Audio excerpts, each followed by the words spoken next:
बुद्धू अपने माता पिता का इकलौता पुत्र था। वह बचपन से ही बुद्धू था, इसलिए सब उसे बुद्धू कहकर पुकारते थे।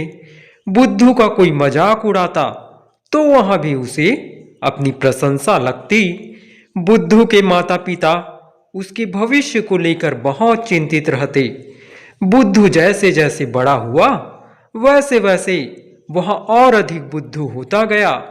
एक दिन बुद्धू के एक दोस्त का विवाह हुआ। बुद्धू ने देखा कि विवाह में तो बड़े बाजे गाजे बजते हैं, मिठाइयाँ खाने को मिलती है और अच्छे अच्छे कपड़े पहनने को मिलते हैं। तो उसने अपने पिता से कहा कि वे उसका भी विवाह करा दे। पिता ने उसे बहुत समझाया कि वह अभी विवाह के योग्य नहीं हुआ है, किंतु बुद्धू मानने को तैयार नहीं था। जब मेरे दोस्त का विवाह हो गया तो मेरा क्यों नहीं हो सकता है। बुद्धू की हट थी, तेरा दोस्त बुद्धिमान है लेकिन तू बुद्धू है। उसके पिता ने उसे समझाने का प्रयास किया। विवाह तो लड़की से करना है, फिर इसमें बुद्धिमान या बुद्धू होने की क्या बात है। बुद्धू ने रूठते हुए कहा, बात यह है बेटा कि तुझसे कोई काम करते तो बनता नहीं है, चार पैसे कमा नहीं सकता है, फिर अपनी पत्नी को खिलाएगा कहां से। पिता ने स्पष्ट शब्दों में कहा, जैसे मैं खाता हूं वैसे वो खाएगी। मैं कोठे से अनाज निकालकर माँ को देता हूं तो वो चक्की में उसे पीसती है, फिर हम खाते हैं। वैसे ही वो भी कोठे से अनाज निकालकर माँ को देगी, माँ पीसेगी और हम सब खाएंगे। बुद्धू ने भोलेपन से तर्क दिया। पिता समझ गया कि बुद्धू किसी भी तरह से मानेगा नहीं, अतः उसने बुद्धू को बहलाने का प्रयास किया। ठीक है, जो तू कहता है तो मैं तेरा विवाह करा दूंगा, मगर पहले तू लड़की से मिलकर उसे पसंद कर लेना, फिर मुझे बताना। पिता ने कहा, मुझे लड़की कहाँ मिलेगी? बुद्धू ने पूछा। तू जब खेत की रखवाली करने जाएगा तो मैं लड़की को तेरे पास भेज दूंगा। पिता ने कहा, हाँ ये ठीक रहेगा।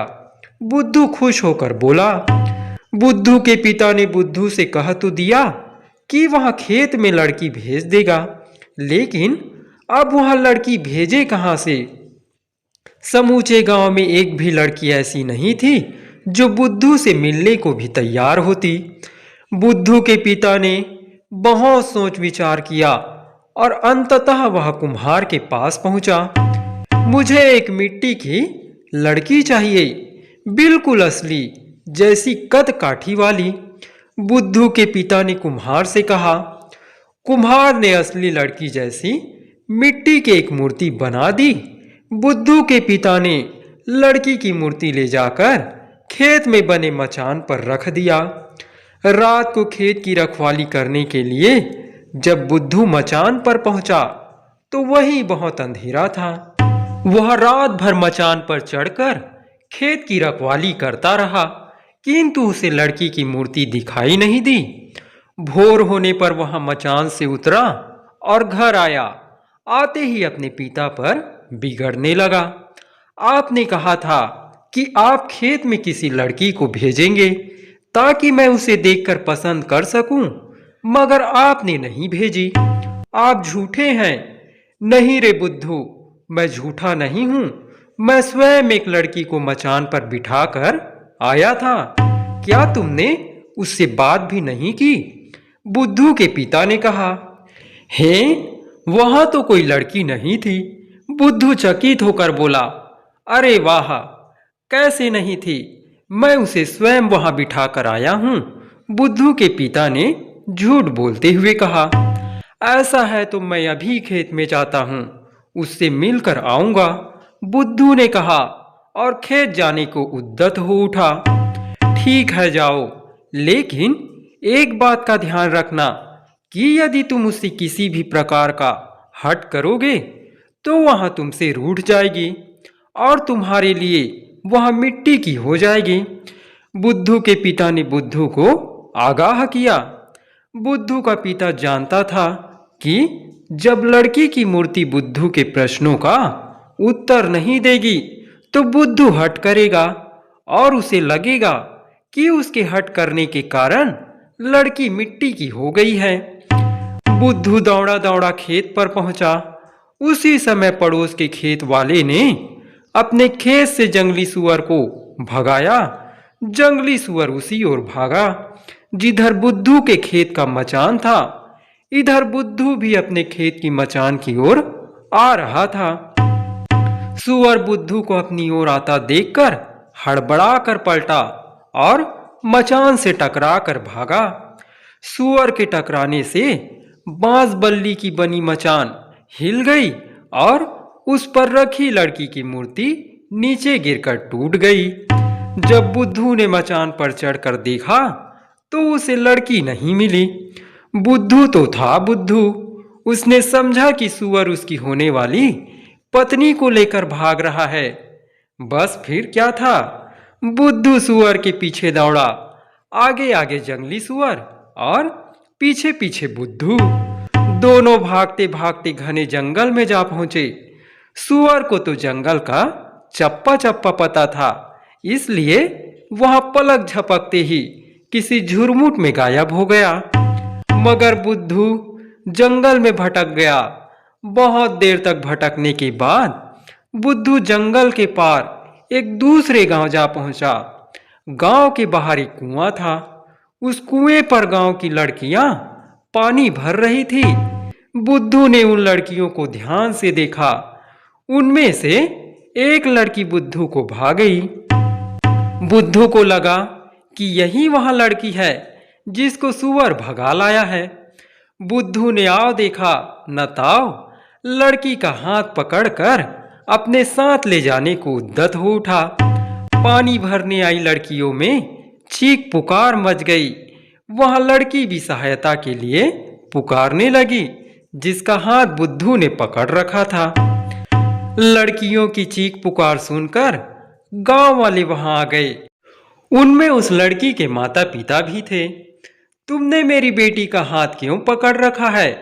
लड़की के पिता ने बुद्धू से पूछा।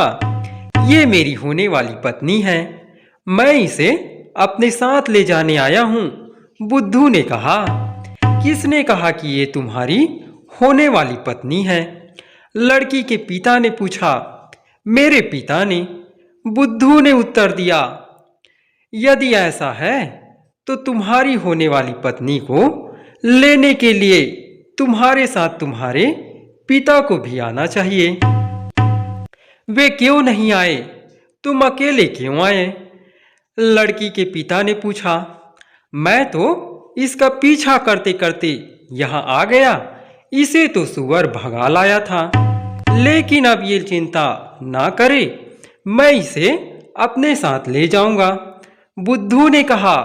हैं, इसे सुअर भगा लाया था? हाँ बेटा, तुम्हारा नाम क्या है? तुम मुझे अपना नाम बताओ और पूरी घटना बताओ, क्योंकि मैं इस लड़की का पिता हूं और तुम्हारा होने वाला ससुर हूं। लड़की के पिता ने कहा। मेरा नाम बुद्धू है। कहते हुए बुद्धू ने अपने पिता से हुई बातचीत से लेकर जंगल में सुअर का पीछा करते हुए कुएं तक आने की पूरी घटना सुना डाली। लड़की का पिता समझ गया कि बुद्धू यथा नाम तथा गुण है। उसे लगा कि यह लड़का मूर्ख अवश्य है, लेकिन उसकी पुत्री का ध्यान रखेगा। यह विचार करके लड़की के पिता ने अपनी लड़की का विवाह बुद्धू के साथ करा दिया और उसे अपने साथ अपने ही गांव में बसा लिया। बुद्धू अपनी पत्नी के साथ हंसी खुशी से रहने लगा। एक दिन अचानक उसे अपने माता पिता की याद आने लगी। उसे लगा कि माता पिता से मिले बहुत दिन हो गए हैं और उसने अभी तक अपनी पत्नी भी उन्हें नहीं दिखाई है। बुद्धू ने अपने ससुर से कहा कि वहां अपने गांव जाना चाहता है और साथ में अपनी पत्नी को भी ले जाना चाहता है। ठीक है, यदि तुम जाना चाहते हो तो जाओ, वैसे भी मेरी बेटी को अपनी ससुराल में रहना चाहिए। बुद्धू के ससुर ने कहा। वह अब तक बुद्धू की मूर्खताओं से तंग आ चुका था, इसलिए उसने सहर्ष अनुमति दे दी। इधर बुद्धू की पत्नी बुद्धू जैसा मूर्ख पति पाकर दुखी थी। उसे लगा कि कम से कम बुद्धू के परिवार के लोग तो मूर्ख नहीं होंगे, उनके सहारे जीवन कट जाएगा। फिर उसे इस बात का भी मलाल था कि उसके पिता ने बुद्धू जैसे मूर्ख व्यक्ति से उसका विवाह करा दिया, जबकि उसे अच्छे लड़के मिल सकते थे। इसलिए बुद्धू की पत्नी भी खुशी खुशी साथ जाने को तैयार हो गई। बुद्धू और उसकी पत्नी परिवार वालों और गांव वालों से विदा लेकर चल पड़े। बुद्धू के ससुर ने बुद्धू के गांव का सही रास्ता अपनी बेटी को समझा दिया था। बुद्धू अपनी पत्नी के साथ जिस रास्ते से लौट रहा था, उस रास्ते पर एक गांव पड़ा। उस गांव में मेला लगा हुआ था। नाना प्रकार की वस्तुओं की दुकानें सजी हुई थी। बुद्धू ने देखा कि एक दुकान पर बढ़िया बढ़िया रंग बिरंगे कपड़े बिक रहे थे। बुद्धू अपनी पत्नी सहित उस दुकान पर पहुंचा और उसने अपने लिए, अपनी पत्नी के लिए और अपने माता पिता के लिए अच्छे अच्छे कपड़े पसंद कर लिए। इन कपड़ों को अच्छे से एक थैले में रख दो, इन्हें मैं अपने साथ ले जाऊंगा। बुद्धू ने दुकानदार से कहा। ये लीजिए। दुकानदार ने कपड़े एक थैले में रखे और बुद्धू को पकड़ा दिए। बुद्धू ने थैला लिया और चल दिया। अरे साहब, कपड़ों के पैसे तो देते जाइए, दुकानदार चिल्लाया। पैसे? कैसे पैसे? बुद्धू ने चकित होकर पूछा। अरे वाह, आपने ये जो कपड़े खरीदे हैं उनके पैसे नहीं देंगे क्या? दुकानदार क्रोधित होते हुए बोला। लेकिन पैसे तो मेरे पास नहीं है, बुद्धू ने कहा। वह चलते समय बटुआ रखना भूल गया था जो उसके ससुर ने उसे दिया था। तो फिर आप ये कपड़े नहीं ले जा सकते हैं। दुकानदार ने थैला वापस लेते हुए कहा, मगर ये कपड़े मुझे बहुत पसंद आए हैं और मैं इन्हें लेना चाहता हूं। बुद्धू ने कहा। ठीक है, यदि आप इन्हें लेना ही चाहते हैं और आपके पास पैसे नहीं हैं, तो आप मुझे इन कपड़ों के बदले कुछ और दे दीजिए। दुकानदार ने बुद्धू की इच्छा का ध्यान रखते हुए कहा। इस पर बुद्धू सोच में पड़ गया कि वह कपड़ों के बदले दुकानदार को क्या दे। बुद्धू ने विचार किया कि उसके पिता के गांव में लगभग हर घर एक पत्नी है, लेकिन हर घर में इतने सुंदर कपड़े नहीं हैं। यदि वहां इन कपड़ों को ले जाकर अपने गांव वालों को दिखाएगा तो उसके गांव वालों की आंखें खुली की खुली रह जाएंगी। बुद्धू ने उस दुकानदार से कहा कि कपड़ों के बदले उसकी पत्नी को रख ले।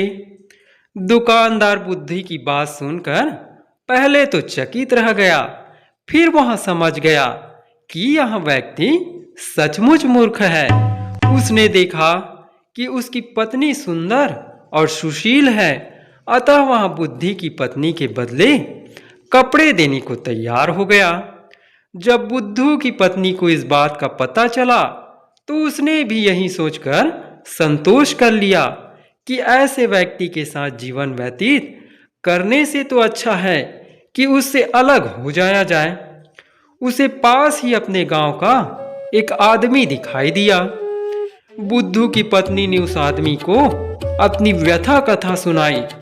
उस आदमी ने बुद्धू के जाने के बाद उस दुकानदार को कपड़े के पैसे दिए और बुद्धू की पत्नी को छुड़ाकर उसके पिता के पास ले गया। इधर बुद्धू अपने पसंद के कपड़े लेकर अपने गांव चल दिया। गांव के बाहर उसे अपना एक पुराना मित्र मिला। बुद्धू रे बुद्धू, तू अकेला कैसे? तेरी दुल्हन कहाँ है? मित्र ने पूछा। उसे पता था कि बुद्धू पत्नी की खोज में गांव से चला गया था। पिता ने दुल्हन दिलाई, सुअर उसे ले भागा। मैं पहुंचा दुल्हन के गांव, जुड़ा ब्याह का धागा। बुद्धू ने कहा, वो दिखने में कैसी है? मित्र ने जिज्ञासावश पूछा। दिखने में वो है सुंदर, लेकिन कपड़े उससे भी सुंदर। बुद्धू ने कहा। अरे, जीती जागती दुल्हन की भला कपड़ों से कैसी तुलना? मित्र ने चकित होकर पूछा। सुअर भगाकर दुल्हन पाई, दुल्हन देकर कपड़े पाए। कपड़े ऐसे सुंदर सुंदर, सबके मन पर रौब जमाए। बुद्धू ने बड़ी शान से कहा। बुद्धू की बात सुनकर उसके मित्र ने अपना सिर पीट लिया। इसके बाद बुद्धू अपने घर पहुंचा। अरे बुद्धू मेरे बेटे, तू कहाँ चला गया था? तेरी दुल्हन कहाँ है? और ये इस थैले में क्या है? अपने पुत्र को बहुत समय बाद अपने सामने पाकर बुद्धू का पिता भाव विभोर हो उठा। उसने बुद्धू पर प्रश्नों की झड़ी लगा दी। पिताजी, सुअर भगा के दुल्हन पाई, दुल्हन दे के कपड़े पाए। कपड़े ऐसे सुंदर सुंदर, सबके मन पर रौब जमाए। बुद्धू ने अपने पिता से कहा। क्या कहा? तूने इन कपड़ों के बदले अपनी दुल्हन किसी और को दे दी? बुद्धू के पिता अवाक रह गए। बुद्धू के पिता ने भी अपना माथा ठोक लिया। वे समझ गए कि बुद्धू सदा बुद्धू ही रहेगा। उधर बुद्धू को अपनी पत्नी के जाने का कोई दुख नहीं था। वहां तो अपने मन के सुंदर सुंदर कपड़े पाकर खुश था। इसी को कहते हैं यथा नाम तथा गुण।